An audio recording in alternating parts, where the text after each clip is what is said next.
Let me moderate that caucus is a Tanraj Dulay and Sanya Tahir production. Hello and welcome to Let Me Moderate That Caucus with Tanraj Dulay and Sanya Tahir.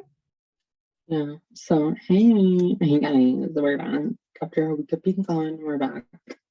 And this week we have no tangents. I don't have any. Do you have any? I have a tangent. Oh, okay. I definitely have a tangent. Okay.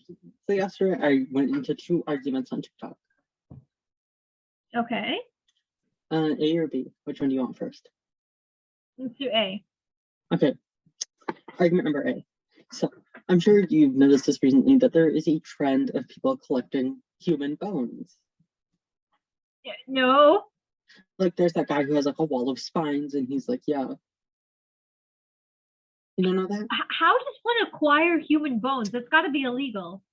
That's the thing. It's not illegal. And a lot of these bone collectors will be like, oh yes, these were medical testing bones that are now being discarded. And they will try to use that justification, or they'll be like, it was used for anatomy lessons, blah, blah, blah, blah, blah.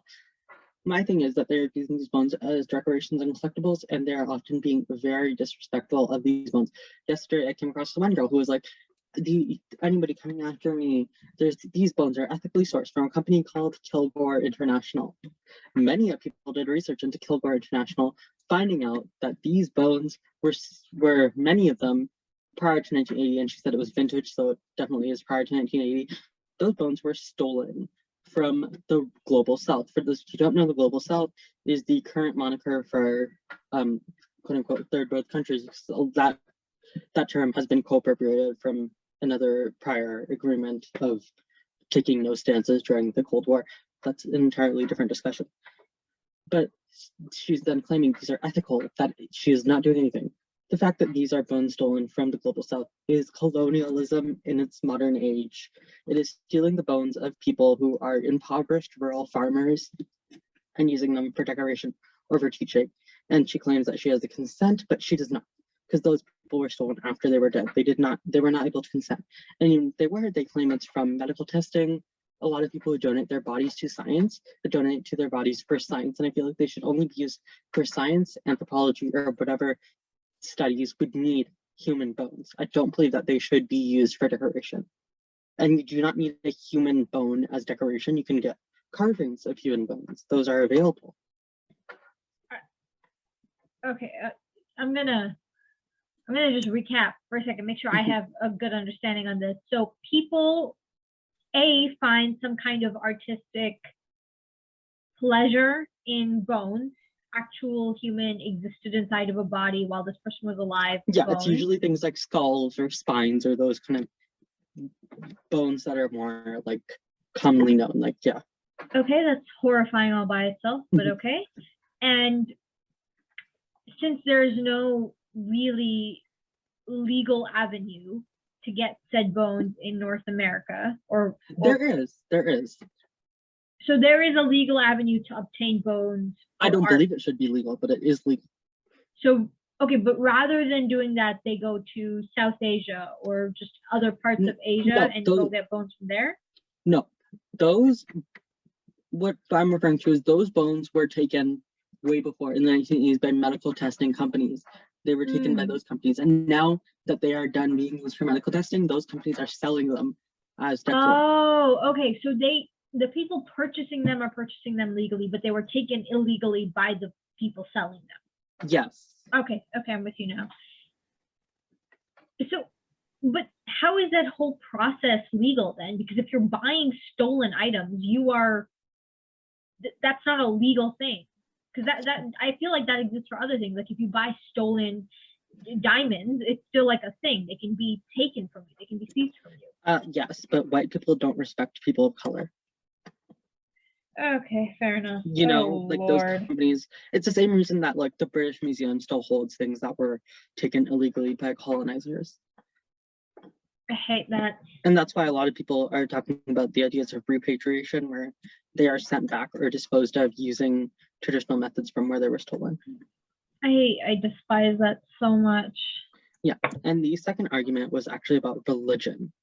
And I saw this post about like how straight Muslims are obsessed with how gay Muslims identify, blah, blah, blah. And one of the comments particularly irked me because it was like, it's so corrupt how colonizers changed our religion, as in our being Islam.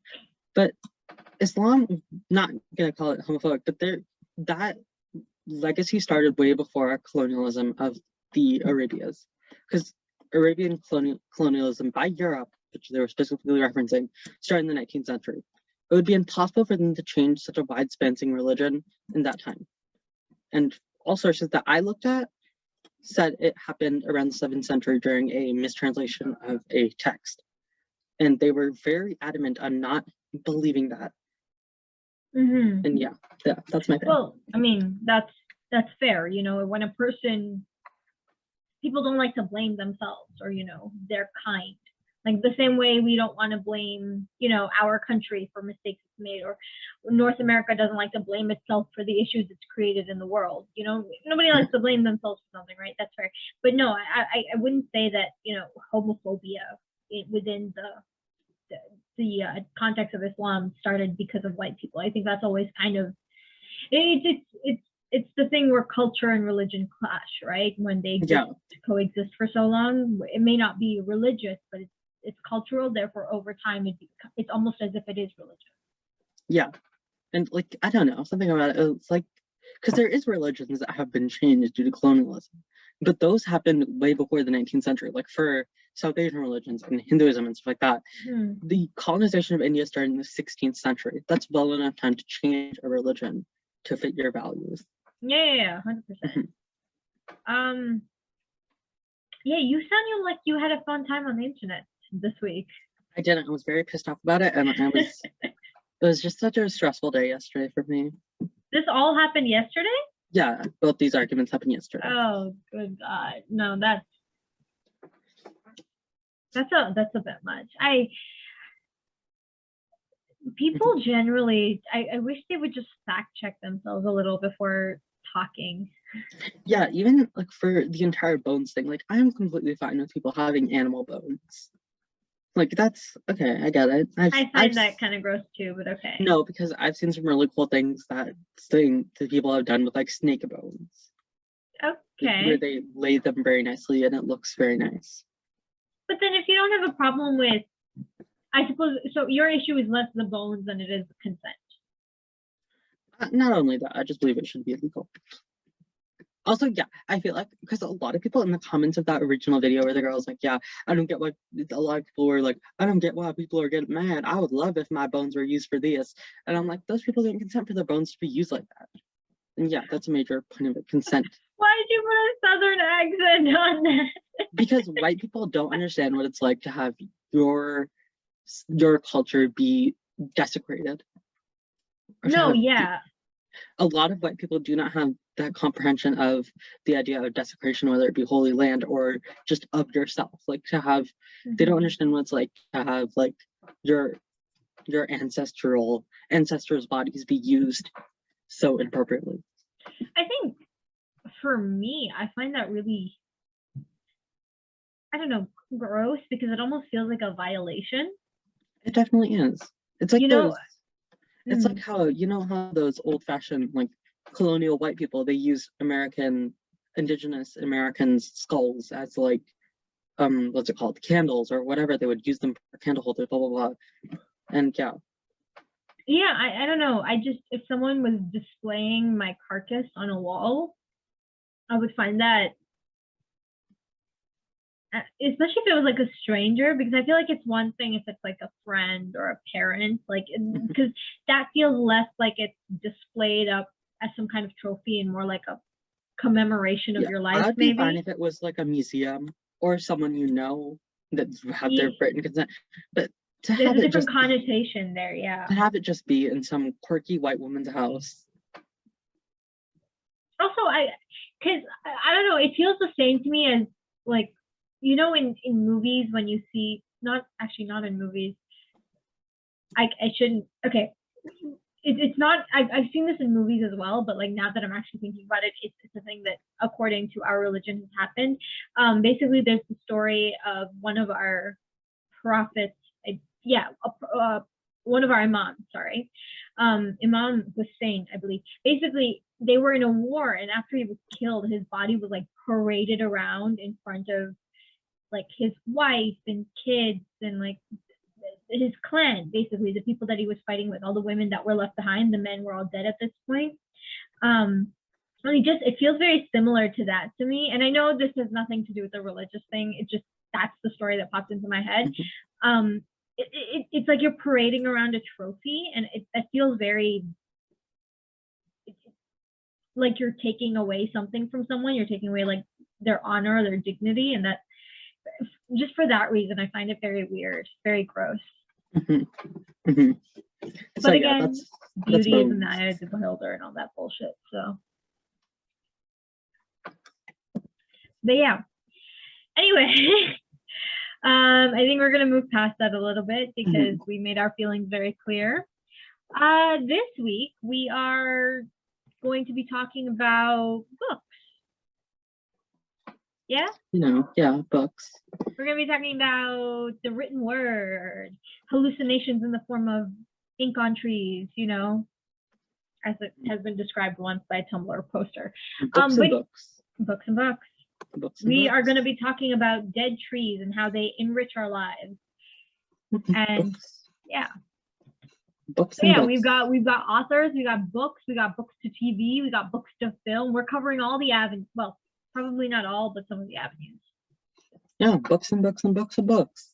There's people to books if we want to like do memoirs and biographies. And We're shit. done. Okay. Oh man. Yes, books okay. and books and books and books. Books and books and books and books. Okay. So, okay, let's start with authors. We'll go in order. First, I have on the list, and Tanraj has probably never heard of this because I haven't. She's okay. This author, and as far as I can tell, she's quite big in like I want to say Europe and England and all, but I haven't heard of her at all here. And the only reason I really knew her in like when I was growing up was because I forget what it's called, but you know the floating bookstore, like the boat that's the bookstore that it goes around the world. No, I don't. But explain. Okay. No. Okay. So basically, there's. I swear it's a real thing. I'm not making this up or anything. There's basically it's a boat, but it's a bookstore, and people live on it, and it goes around the world, and it sells books to people, right? And it stopped. It was here in Canada a couple years ago, or last year maybe, I don't know. Recently, and it came to Bahrain twice in the time that I was there. Once when I was really, really young, and once when I was a little bit older. And my mom bought a bunch of these books for us because there's no such thing as public libraries in the Middle East, at least where I lived. And one of these authors that was really, really, really huge for me was Enid Blyton. She writes a lot of kids stories. She has a bunch of series that I cannot for the life of me remember, but I have these books in my home downstairs packed away in boxes because I've yet to buy bookshelves. I promise we've only been in this house for a few months, but she is an amazing author. I mean, she's up there with, like, in my opinion, like she's not better than, but like of equivalent greatness in the children's book space as Roald Dahl, who is next on our list, but she's great. Love her. I think it's a her. I might be wrong. And it may not be a female name. It's a female name, right? Okay. Yes. Love her. I'm like, I can remember Roald Dahl more clearly in my head, but Enid Blyton was great. She's got like, it was called The Secret Seven, I believe, she wrote a lot of like children doing mystery shit, like Nancy Drew type shit, but better. She had 7 kids who were like in this gang who went out and solved shit together. Cute. I loved it. I always wanted to be one of those kids. Ever since you brought up that point of there being no like public libraries, I just looked it up. Countries without the only thing that comes up when you search up like does the Middle East have public libraries, blah blah blah. All the things that come up are like about like you can visit the Library of Alexandria. I'm like, that's not a public library, that's a heritage site. Like it's but yeah, apparently Pakistan doesn't have public libraries. Yeah, I believe that. That's so weird. Because Lahore because Lahore is known as the city of literature. So what's happening in the city of literature? But Pakistan is known as the country who doesn't want its kids educated. So you got to balance that out somehow. How'd you say that? Pakistan's gonna okay. come after us. Oh god, I need to stop. No, but yeah, it's something we take for granted here, you know, like public libraries and the access to books. But yeah, when I lived over there, I had the one in my school. So there was a library in my school, and then there was a library in the we were real fancy country club that we used to be a part of. So yeah, there was one. Freaking Bahrain does have public libraries. It has the It Manama does? Public Library with 11 branches. No, it doesn't.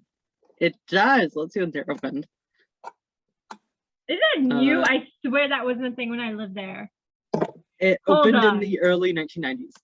What the fuck? Your parents lied to you. I swear, what if they did? I mean, Manama Public Library. How does this work? Okay, let me see. Oh my god, I'm actually searching this up now. What the fuck is this? Is it okay? But is it? Do they have English books in there? Because you know, Arabic books would not have been useful to me. You lived in the Middle East and don't speak Arabic. I don't speak Arabic. I'm sorry. I went to a British school. They tried to half-assedly teach me the colors for 6 years. Okay, there's not much I could do. Why am I only getting reviews for restaurants on the site? Okay, whatever. It's fine.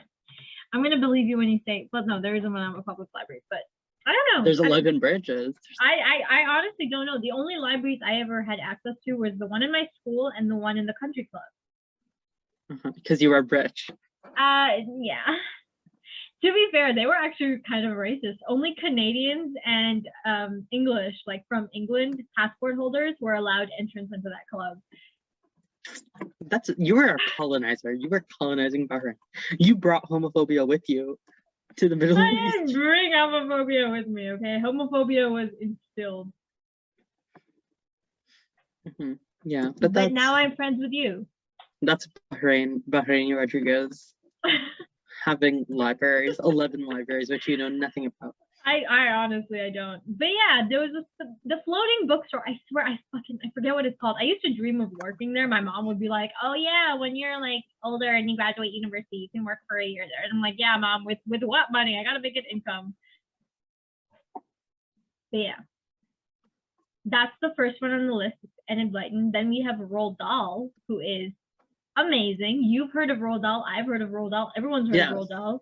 I've read his books, yes. The best thing about Roald Dahl is that he hated children, but never had any success with his adult fiction. Well, not any success, but didn't have as much success with his adult fiction as he did his children's fiction because he wrote really sadistic themes for children. And that's absolutely amazing to read for a 5-year-old, to read about how witches want to murder all kids and concoct a plan to poison them through candy. Turn them into mice, yeah. And turn them into mice. And then there's the one about Matilda the children being force-fed chocolate cake.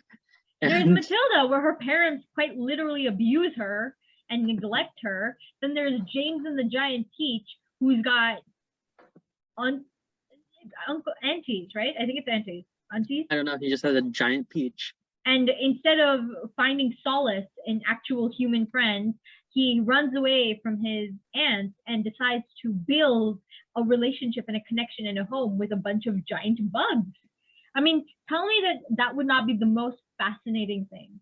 It would be. And you also have the chocolate factory, which tortures children. Mm-hmm. And has a bunch of slaves.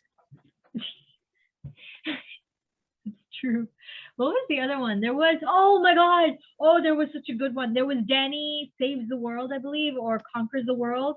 Oh god, that was so good. Okay, basically, this little boy and his dad live in like a trailer park, and they kill, like they literally live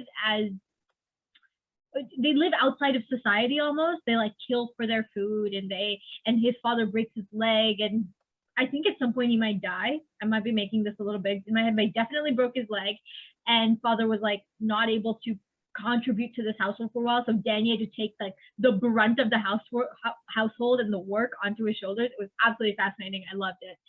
Oh my god, I'm looking up Roald Dahl right now because like I was trying to find that book you were talking about, nonsense. But he wrote Fantastic Mr. Fox, which I knew, but it's such a good Fantastic Mr. Fox is very interesting. I don't know if I've read that. I feel like I might have. There's a movie as well with Meryl Streep and George Clooney. No, I believe The- you. I have no the idea if I movie's read really this or good. not. It's by Wes Anderson. But there's also The Lamb to the Slaughter, which English class, Oh, such a yes. good short story.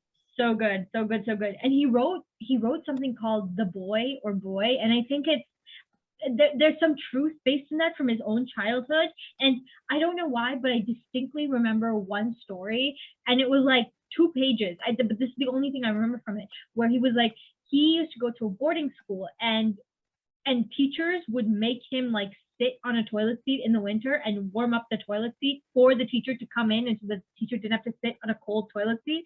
And just Honestly, work. I love that. I love that. And he was like, this was, and he framed it in such a wonderful way where he was like, no, this was a wonderful thing for me because I got to catch up on my reading by sitting on this toilet seat for half an hour at a stretch. And I was like, this is amazing. I love this. This is gorgeous. Yeah, that's fun for him. Next is another children's author that I just added to the list, whom Dr. Seuss. The reason that I just added Dr. Seuss is because you reminded me of his failed adult literature career. If you know, his first book he wrote and published was The Seven Lady Gadivas, and that was for adults, but nobody bought it. Literally nobody bought it. Nobody. And then he went into writing rhymes for children and being Which racist. he was very successful at. Both. He was very successful at both of those things. I feel like his racism is less successful. Everyone forgot about it. But most people do. Most people remember it now because it was brought to our attention. Okay, but I always wonder at this kind of thing. Are we supposed to stop enjoying a person's work because the person themselves is distasteful? Like, is that our responsibility as a moral person? I feel like it depends. Because, for example, I don't know, Michael Jackson had some controversy surrounding him, I believe, at some point because he went like he tried to change his skin color. I don't know if you succeeded. That was not a controversy. Well, not his, but okay, there was other controversy too. But he did that like for medical reasons. Why are you medical reasons? Why are you bullying a man with what's it called? Can't remember what it's called. Vitiligo. Yeah, why are you bullying a man with vitiligo? I didn't know that. Okay, I didn't know that. That's my bad. This is okay. I need to stop like relying on things people told me as a child. No, but yeah, he had a bunch of controversy surrounding him anyways. I know this. I feel like. Am I wrong? He was a pedophile. That's the big one. That's okay. There we go. Are we supposed to stop enjoying his music? I feel like it's a matter of death, of life and death, where if they're still living, profiting, and doing things for that, then I feel like that's iffy. Like J.K. Rowling, she's still profiting off Harry Potter, so I'm not subscribing to that. But for people like Roald Dahl or Dr. Seuss or Michael Jackson even, they are dead. And their current estates are doing very good things with profits from that. So I don't see any issue with that. I guess it's fair. It's a fair way of looking at it. Because I would, if I'm now supposed to not enjoy Green Eggs and Ham, I'm going to be very upset because that was my beloved childhood book. Well, yeah, and you're not supposed to enjoy ham. You're Muslim. But I can enjoy the thought of it, okay? That's not going to do anything. You're not a very good Muslim, are you? No, I'm not. We've already established this previously in the podcast. Yeah, we did. Okay, next on the list, we have a nicer author, one who is less controversial. I don't think he's had any controversies. One who writes hijabi characters who believe in the Norse gods. Yeah, that's a complicated situation. But it is the one, the only, the uncle of all of our lives, Rick Riordan. Richard. Yeah, if you didn't get that, it's the fandom calls him Uncle Rick, so he's like the uncle of all of us. It's like and that's kind of weird, but yeah, we're gonna go on. But he's the only like warm and fuzzy author out there at the moment. There. Okay. I mean, not at the moment, but like when J.K. Rowling was doing her thing, she was the only. He was one of the few initially that did the whole diversity thing without being asked. Like he kind of spearheaded that, I feel. Yes, he did. Because he did write it. He wrote the books for his child, who suffered from ADHD, I believe. I could be wrong. There was something, but I'm I'm- fairly sure it was ADHD. I don't know. I think it was dyslexia because all the characters have dyslexia in that. it might be dyslexia. It might Yeah, be because both literally actually. every character has dyslexia in that entire thing. That's he wrote it in. Whereas like if you were a demigod because your brain is hardwired for Greek, you can't read English, which is a fun way of looking at it, I suppose. Like more as a superpower than anything You else. just can't read English. No, but that was You really cannot okay. learn any languages. Stop, don't be mean. You can learn the language, you just can't read it. It's the opposite You of my speak problem with ancient Greek. Arabic. You only know ancient Greek. No, but he wrote the books with the explicit purpose of trying I to know. show his son that it was good, right? So he kind of spearheaded that whole thing. And then so when J.K. Rowling turned out to be an asshole, everyone was like, look at this guy, he's great. And now we have a bunch more authors doing that in that space. So it's nice. Yeah, Richard. I don't know. Did you how long did you keep up with the Percy Jackson series? Like a couple books. Like, did you finish the first series? I didn't finish it. Girl, okay, I finished the first series. I finished the second series. I started some of the other series. Like I got a book in with the Magnus Chase one. I got a book in with the Trials of Apollo one. I got a book in with no, that was it. And then I read the Kane Chronicles as well. So Yeah, the Kane Chronicles. That one. I kind of wish he had expanded with the Kane Chronicles, but I see why he went the other way because Percy Jackson was just more profitable. Percy Ray Jepsen. But he was great. Okay. Favorite character from the Percy Jackson books? Go. Okay, Medusa, obviously. Bitch. Give me like a character. Chiron. Really? Yeah. You always I kind of wished he'd been more I trained Heracles kind of image for us. It's Heracles. I thought it was Heracles. It's Heracles. Like Heracles? No, it's Heracles, really? Yes. Fuck, bro. I'm not having a good day. Okay, it's fine. It's fine. Didn't you not know how to pronounce Aristotle in like grade 12 philosophy? You mispronounced Aristotle or Sophocles or one of them. Like one of those ancient Greeks you mispronounce their names. Stop it! Don't embarrass me. I do it to myself enough. Oh my god. I already embarrassed myself on No, this I'm podcast just enough. You remembering don't have that to like do it in more. class when you said it, and me and Blank were like, Yeah, I think I said Aristotle or something for a second. Because I wasn't thinking, so I was just like saying something. it's Aristotle. I know it's Aristotle, thank you. But yeah, I can't pronounce things. I am a Because your brain is well-versed. hardwired for ancient Greek. I'm a For ancient Greek. oh god. I'm a Yeah, well-versed did you see the native new English cast speaker. that has been revealed for Oh my god, Percy Jackson? yes. Okay, we're gonna get to that because we do have the books to TV thing, but Okay. I have things to say about that, and I will get to it. But Okay. We'll wait. go away. Okay, Yeah, so that's Richard. Uncle Rick Rick is Riordan. so wholesome. I love it. Next we have J.K. Rowling. Avada Kedavra. Avada Where'd it go? Kedavra. Avada Kedavra. Avada Kedavra. Avada Kedavra. TikTok. Yes. Does she make money off of that? No, Off right? of what? Off Off of TikTok? that, like off of that sound bite. She No. wouldn't. No. Because it's not hers. Because I know that she gets royalties from the movies, but if you Yeah, take a but sound no, clip from because the someone movie, made that noise themselves and then they posted oh, I it. thought that was a sound clip from the movie that was No, paced up. What's the no, fucking- someone made that noise themselves.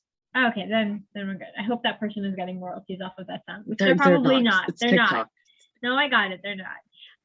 But yeah, J.K. Rowling is not our fave. She's not in. It's not the vibe. God.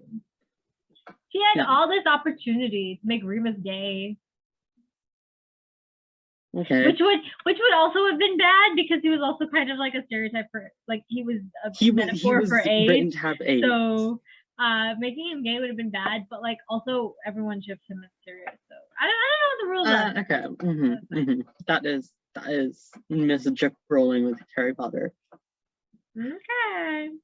Next we have a classic author. He is Shakenham Spears, which is not a proper battle practice. Don't shake spears. We have Unless William it's the one Shakespeare down south. and his wife, Anne Hathaway. Oh God. No, okay. I have a bone to pick with people concerning Shakespeare. Mhm. Because people are like, he's racist when they read shit like Merchant of Venice, or when they read other stuff, or they're like, he's so he was so ahead of his time with the 12th night thing. Was it 12th night? It was 12th night, right? Where they switch, where the Yeah, girl that was, pretends that's Viola switching. yes, that's Yeah, okay. yeah, it's 12th night. And it's like, no, he wasn't really ahead of his time, because at the time it was fairly common for men to be playing women and women to be playing men. Well, not only men to be playing women. Only It was men just are allowed it was in just theater. men playing women.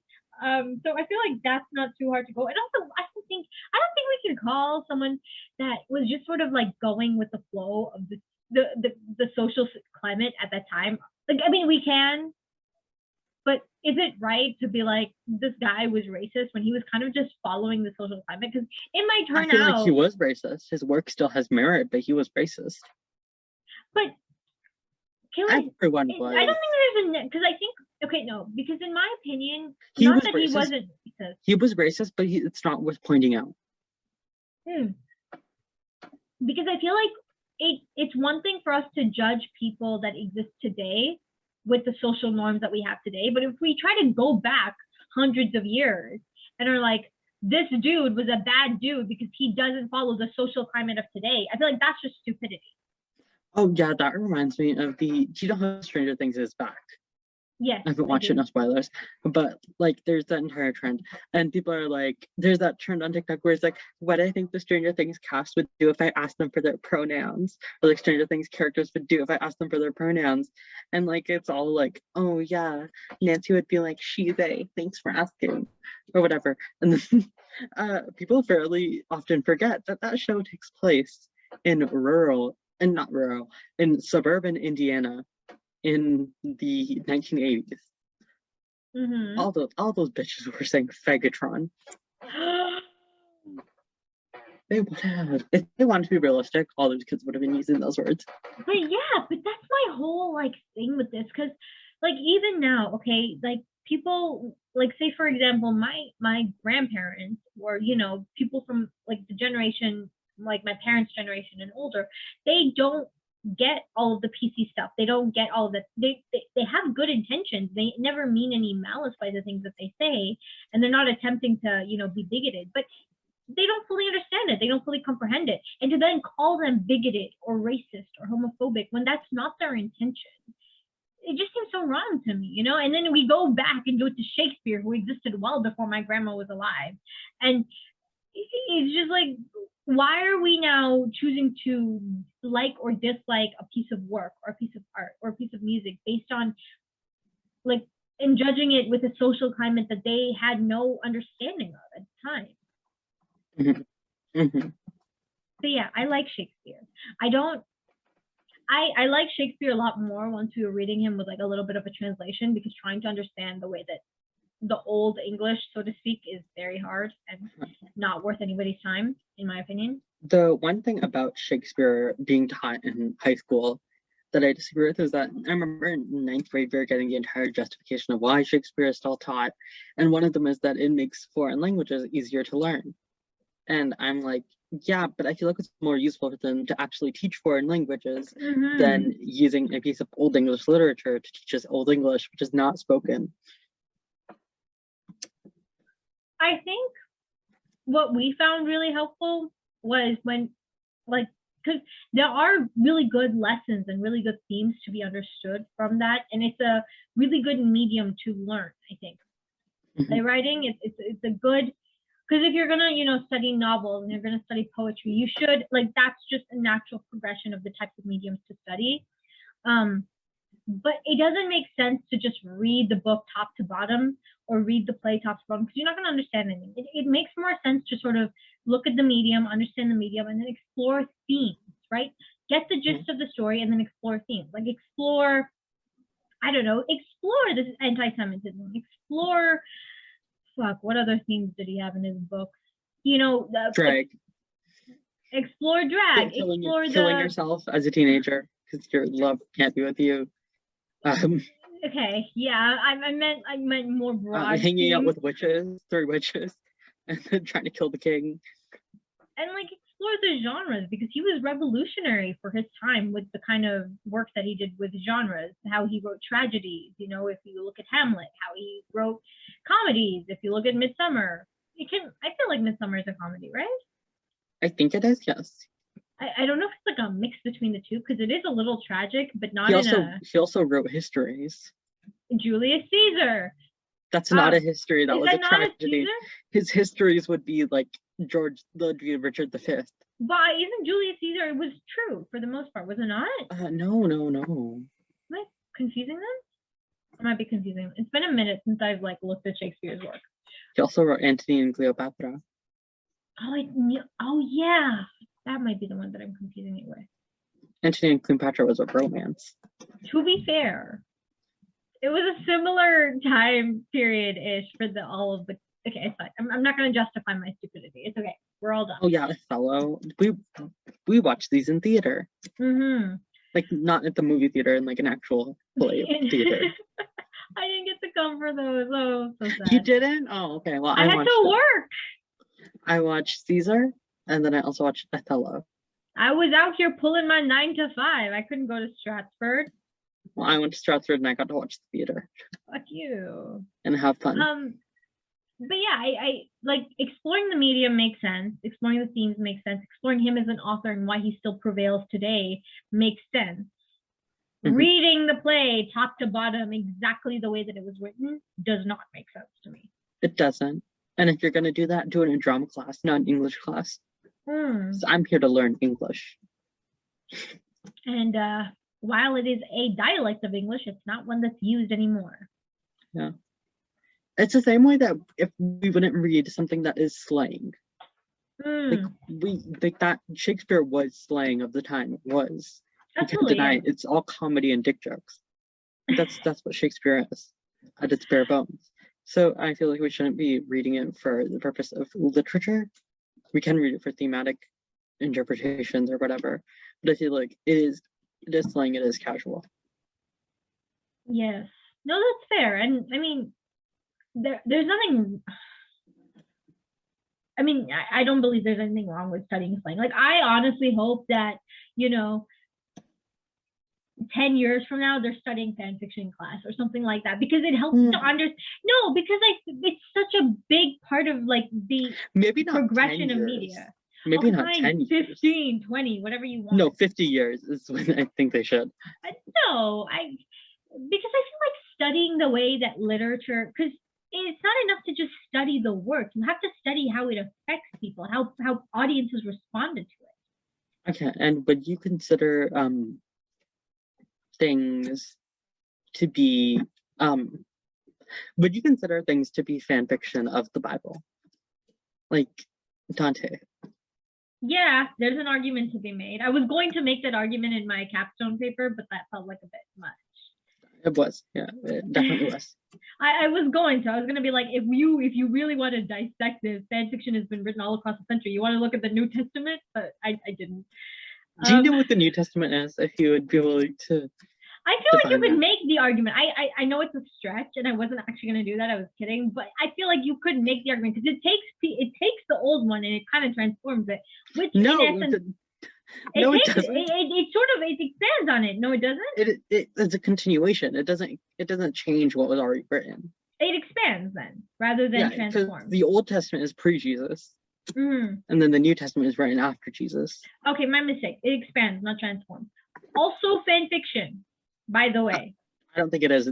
Yes, there's so many fan fiction writers write epilogues and AUs or just existing canonic things of like 20 years from now. No, the New Testament was written, quote unquote, by the original author, so it's not.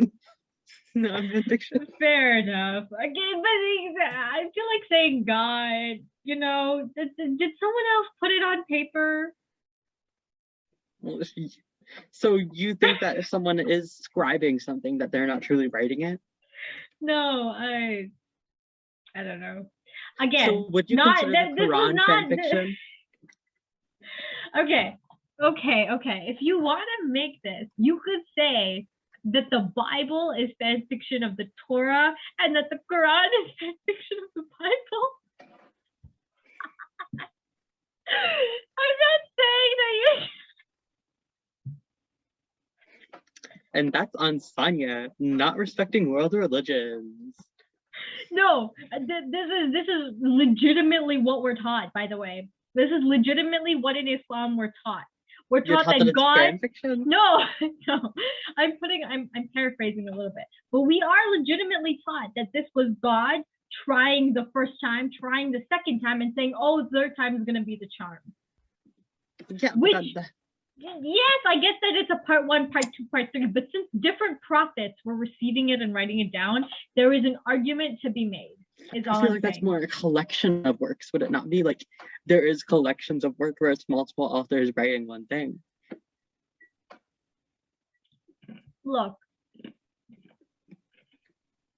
it's a stretch. I fully agree It's a stretch, and you are in yoga class.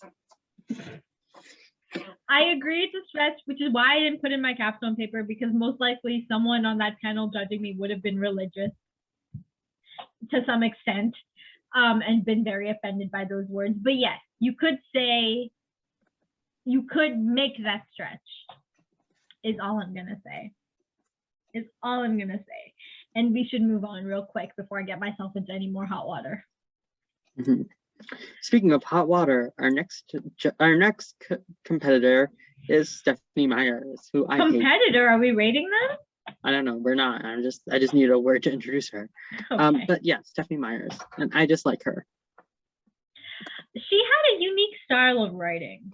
She did, but one, she made vampires Mormon, which is so criminal. Fair. Okay, so I remember when I was like reading these books back when I was like 11, 12 years old, after they'd already been popular, and I was like, you know what, let me jump on this train, let me jump on this bandwagon. People were like, oh, they're horrible, they're absolutely terrible, the writing is terrible, this is terrible, the world building is terrible, everything is terrible. And I read the books, they're not terrible to read. Like, it's not an agonizing read or anything. Oh yeah, I get that completely. I'm just saying that vampires should never be Mormon. Why never? Because Mormonism simply is not a religion that should be associated with vampires. That's fair. That's not out of respect to Mormonism. That's out of respect to vampires. Vampires are too good to be Mormon. No, because Mormon has been so like modern, but like a vampiricism, I feel like should be only associated with things Victorian or earlier.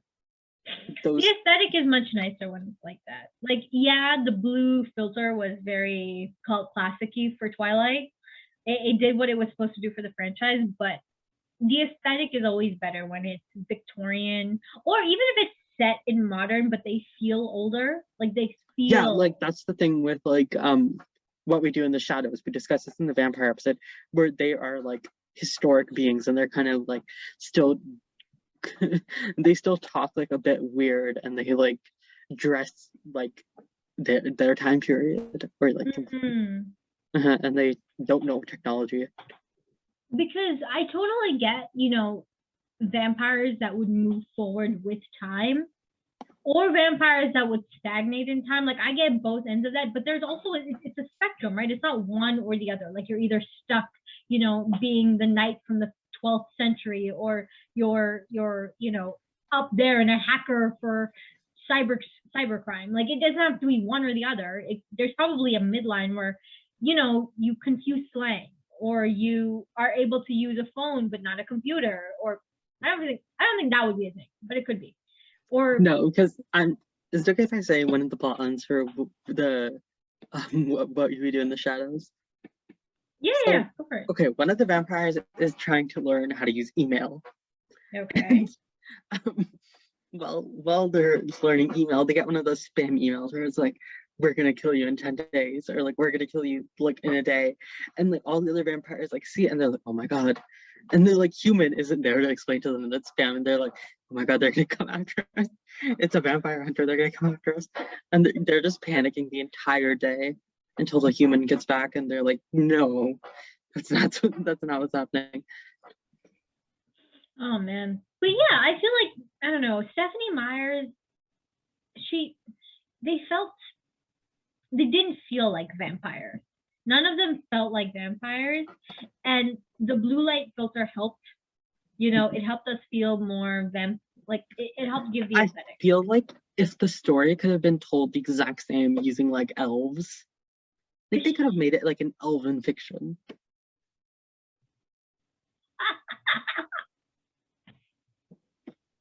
Like imagine. These are the hands of a toy maker. Oh god, oh god, oh god, oh god, oh god, oh god, oh god, oh god. I'm picturing that. I'm picturing that and it's gorgeous. Giving birth to a half elf baby. Love that.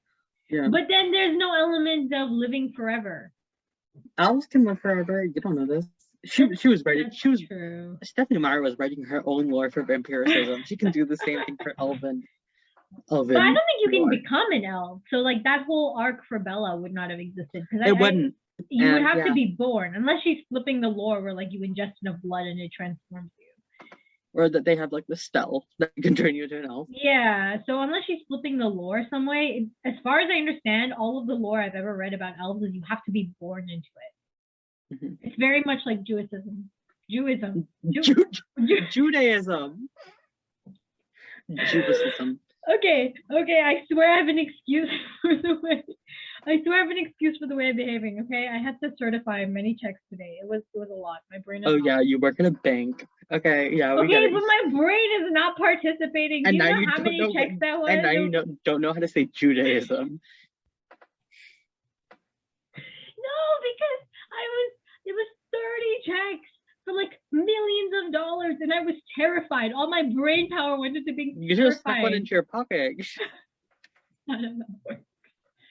Oh god, that's absolutely not how that works. No, like you get an eraser, change the name on the line. It was typed in, dumbass.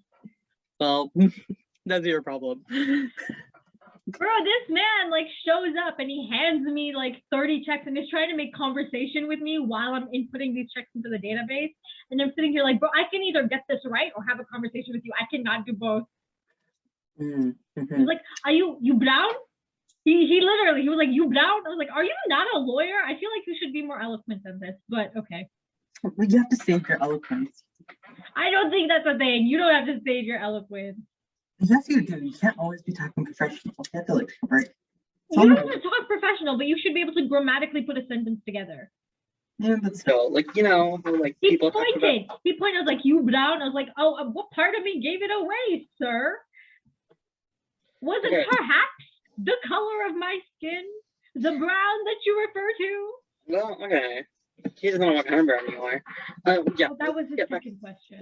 Let's get back to Stephenie Meyers.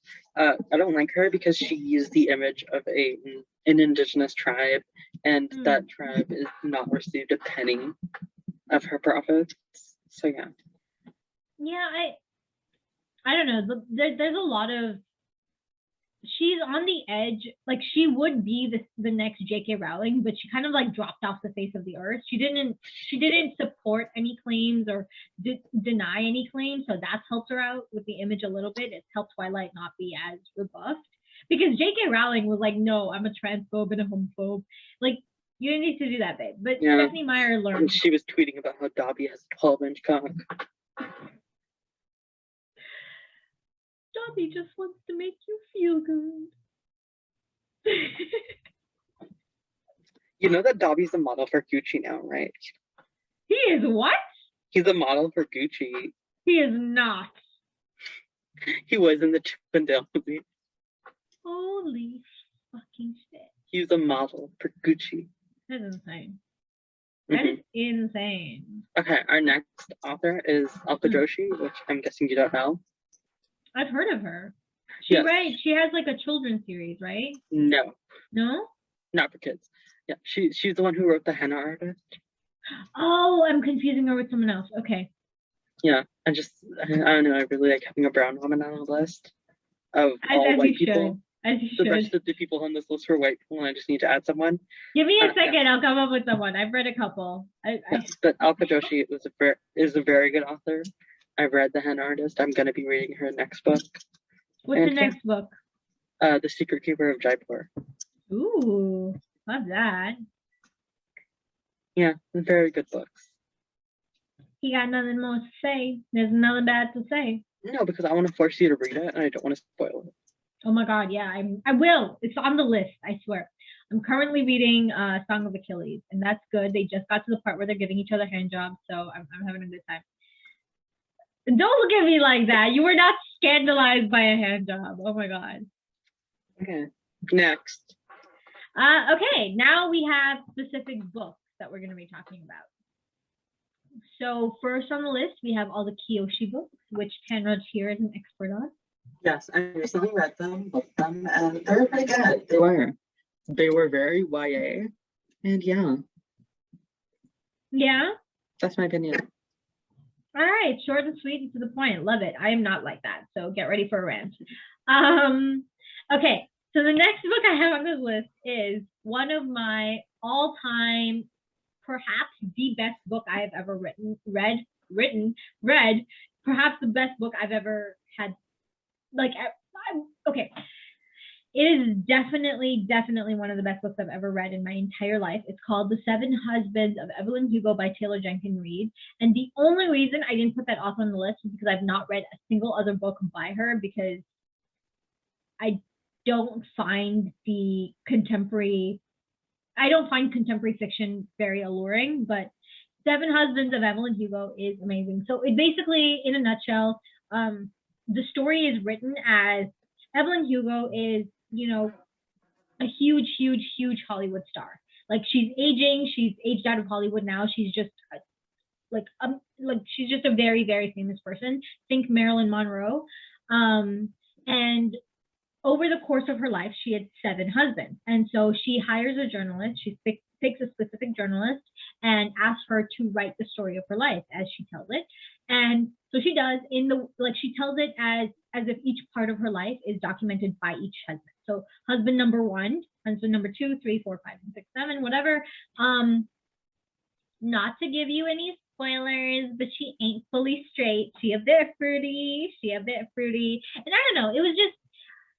It's a very character-driven story. It's absolutely amazing in the way that it was written, like in the way that the characters were written. I'll give the author that. She's known for writing really, really compelling characters that feel real. They feel 3-dimensional rather than, they don't feel 2-dimensional, and they definitely feel autonomous, because a lot of times characters in a story don't feel like they're making their own decisions, like the plot is moving them forward rather than that they are moving the plot forward.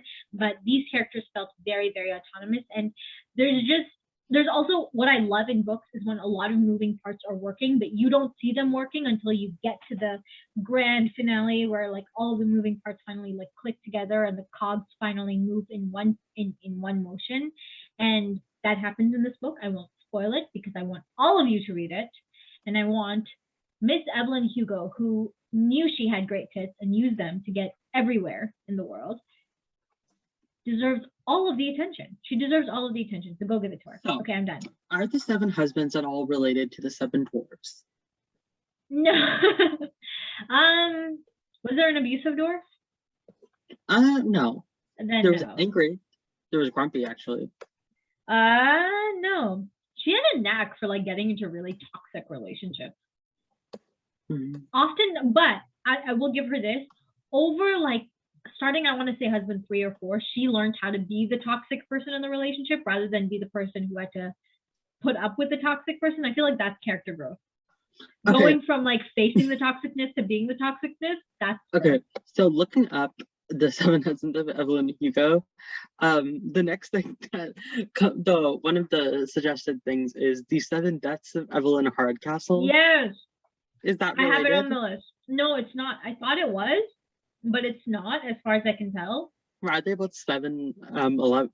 I don't know. It's on my list. I haven't read it yet. Do you think that the name 7 and having Evelyn in the title is related to 7-Eleven? No. Why are you asking me these questions? I don't know. It's your book. I'm gonna question you about it. It's adorable. It's I love it. It is Honestly, such a good book. And if I can give you any better endorsement, one of my friends who does not read, she does not read fiction, read this book and absolutely loved it. And now is begging me for more like it. But honestly, I've not come across another book that is similar to what I got from this book. So I have to wait till I find one. Mm-hmm. It's really, really good.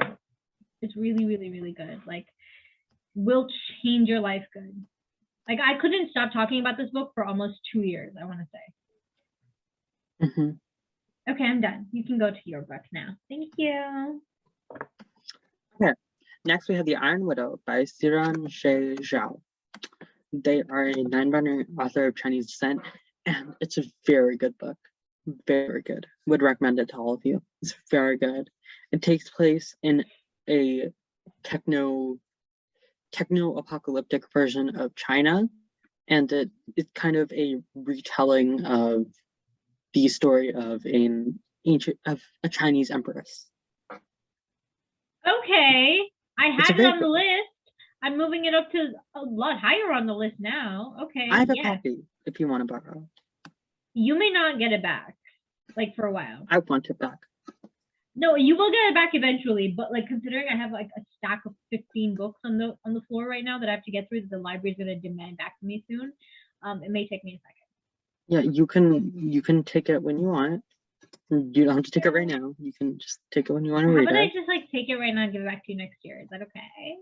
No. He calls himself my friend.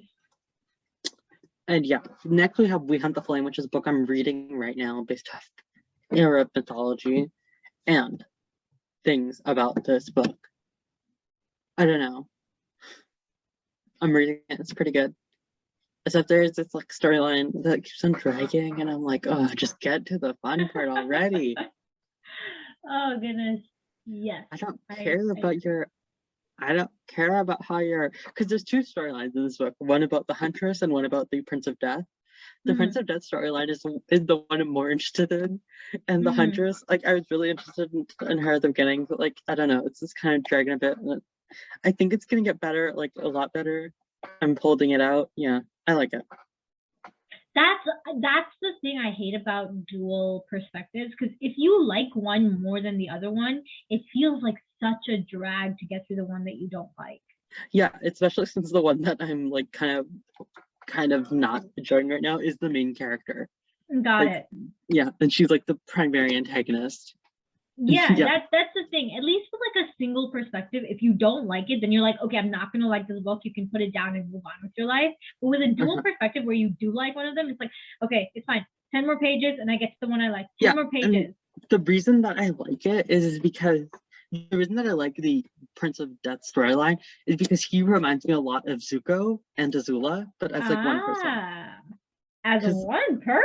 Yeah, because he's basically someone who is like raised by the Sultan to be like an assassin, and like his dad's very mean to him a lot, and I don't know, something about that. As dads should be. Dads have every prerogative to be assholes to you. I'm kidding. My dad is great. Love him. And also the prince has mommy issues. So that's very Zuko. And I gotta take it back. It's very Zuko and very Azula to have that. No, yeah, that sounds like a fun, very angsty character, and sometimes you need that. I've been reading a lot of torture fics recently, and I don't know that that's good for my. Why are you always talking about torture? No, because okay, so The Witcher, is originally based off of a series of books, and basically in the second book. And I haven't read the books. I'll get around to reading the books, though I don't think I'm gonna enjoy it as much as the fan fiction at this point. This is why I can't like watch a show and then read the books, because you never enjoy the books as much as you enjoy like the fan content coming out of a show. But basically one of the characters is like a strong, big, bulky, can protect himself Witcher, and the other is a Witcher is basically like a super soldier. Think Bucky. And then you have Jaskier, who's a bard. He sings, and he can't protect himself, and so when he gets tortured, it's just the most delicious trope. Because he gets tortured, and then Geralt, super soldier who has no feelings, finds him and is like, oh my god, this is my fault. And so he like does the whole self-blame thing, and the self-blame thing is the most delicious trope in the world. Anybody can say anything to me about anything, but self-blame and like crawling in yourself to like feel guilty about something that's not actually your fault and not talking to anybody about it, while extremely unhealthy and don't do that in real life, is a delicious thing to read. Okay. Good We're for you. moving on. Good for you. It is good for me. I'm enjoying myself. Next I we should had read. okay. No, You go for it. speak. Okay, next we have the quote unquote classics, which we all know them. We sometimes love them. The books we are forced to read in English class. Some of them are really good though. Some of them are very good. Like I love The Great Gatsby. I love some of the Shakespeare. I love some of the other books we've read. I love some other books that are considered classics, like Alice in Wonderland, stuff like that. Is Alice in Wonderland considered a classic? Yes. Interesting. I didn't know Catcher in the that. Rye was good. I didn't love Catcher in the Rye. One of the ones that I hated was what's Lord of the Flies. Absolutely hate it. Oh God. And the fact that he like it's written to be something that's not accurate to any of the psychology that would go behind children left on an island like that. Like it's not. It's And- very presumptuous of how children would act, and it doesn't give kids enough credit, honestly. Yeah, because I feel like honestly, kids are probably the most loyal creatures, more loyal than people, because they don't have a lot of that selfish. And I feel like the I'm kids in it for would, myself situation. I They feel don't like have the kids those things would that start to work with each other. They wouldn't be so divisive, and so and they also they would. don't I have. feel, they would be violent, but I don't think they would be that violent. Right. And I also think kids don't have that need to prove themselves better than each other all the time. There is like a playful aspect to it, but it's not as cutthroat as adults can be. And I feel because there was a lot of that in the book where like they had to prove they were better than each other at everything, which is why the two gangs split up, right? Am I remembering this book right? Yeah, which is why all that happened, which I don't think is true because like if And one also, person found, can I just say, if the fucking choir boy tried to step up to me, I would punch him. Like, why is the choir boy the one who's all like, oh, macho? I'm like, you're singing the choir. You're probably like a soprano. Like, come in. oh my goodness. No. Yeah. Classics that are good though. I really enjoyed Little Women and Good Mhm. Wives. Good Wives is a sequel to Little Women. Both of those books are really, really good. It's a really sort of accurate, I feel like it's an accurate grab of the different kinds of personalities that exist. How like it accurately depicts that women aren't just one kind of thing, which was really fun to read as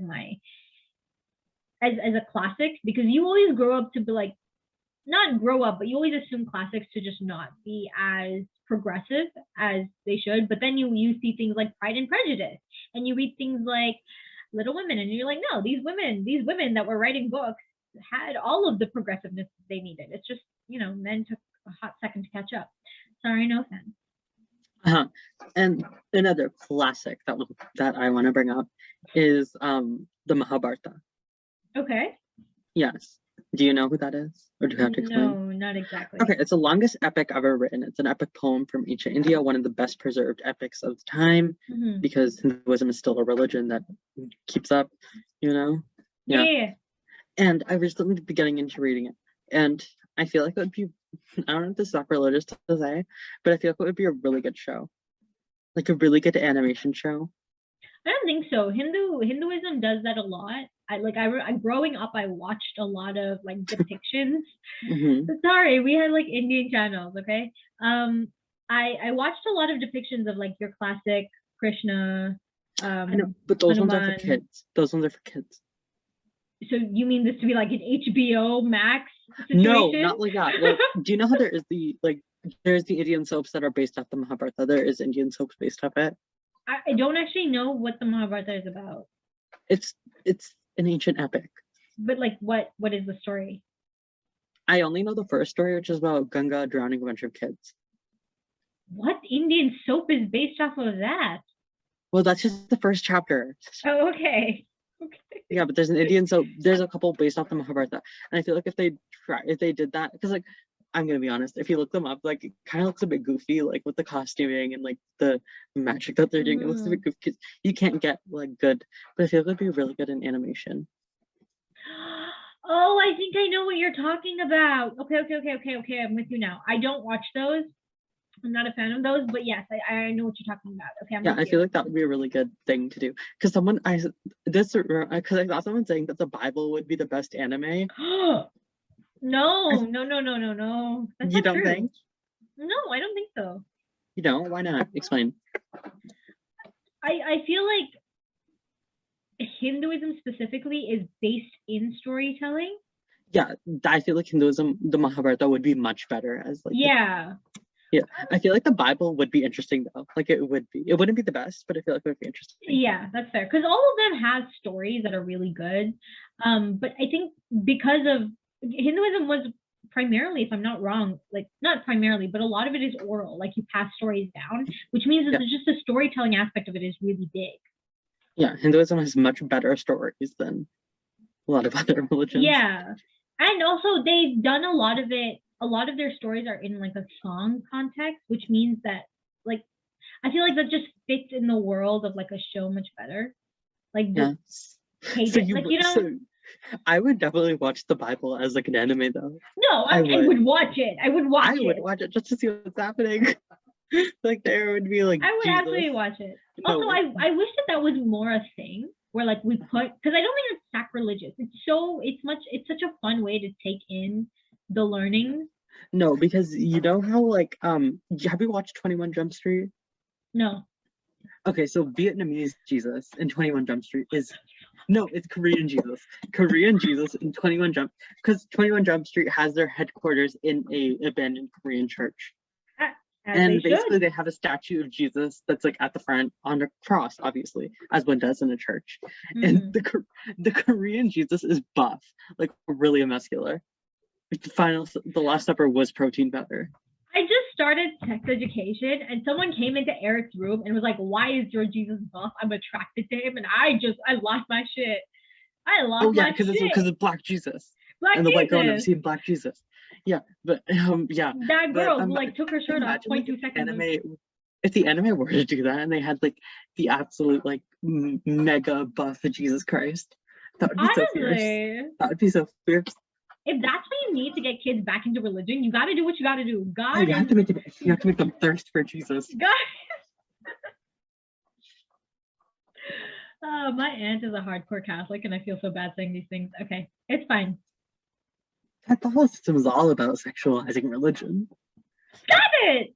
Have you seen the statues at the Vatican? You know that statue of Lucifer? You know what I'm talking about, the statue of Lucifer? Yeah. Stop. Oh my god. Okay, that's our discussion about the classics, I guess. Yeah, there's like more to say. Okay, the last one I have on this list is Circe and the Song of Achilles, which are two separate standalone books written by the same author, Madeline Miller, and they are amazing. They are retellings of the epics by Homer. True. They're not true to the like original. Obviously, there's a lot more. They're fan fiction. They're fan fiction, exactly. As we know, I'm something of an expert on this. But no, I'm only about halfway through Song of Achilles in the moment. I thought I would be done by the time we would film this episode, but I'm not. But Circe, I read a couple of years ago. It is absolutely like she has this way of writing that takes. Because oftentimes you find, like I find, I don't enjoy info dumping, which is why I can't get into high fantasy as easily. Like my sister got into it super quick, but I have a harder time with it because of all the info dumping. Like you just get these like 2 pages worth of just the grass and the mountains, and I'm just like, I don't care. But she does the same thing, but she does it through a character, which you get a lot more emotion and a lot more personality through it, which I find really helps, sort of move the pace along and not feel like you're doing work for the story. You know what I mean? I noticed that a lot with Song of Achilles. I don't remember enough about Circe to remember, but it's probably true for both. But I noticed it a lot in Song of Achilles. Like she would spend a paragraph talking about how sweet a fig is, and I would be like enraptured by it because I love this character. You love figs, yeah.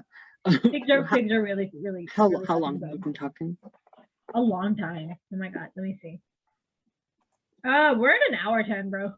Do you want to take a break because we're halfway through our written material? You want to do a part 2? Yeah, let's do it Oh now. my god. Okay, guys, we're gonna do part 2.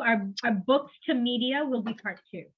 Yes, and we'd like to thank you for tuning in, and for Living Wild with the Caucus with Tanner Delay, and Sonia Tahir, please excuse all my stupidity in this episode. yeah, like, rate, and reply. I don't know. Subscribe also. Subscribe to our YouTube and follow our Instagram for updates, and like on Spotify. And think of our faces when you dream at night. No, don't. Please don't. Bye.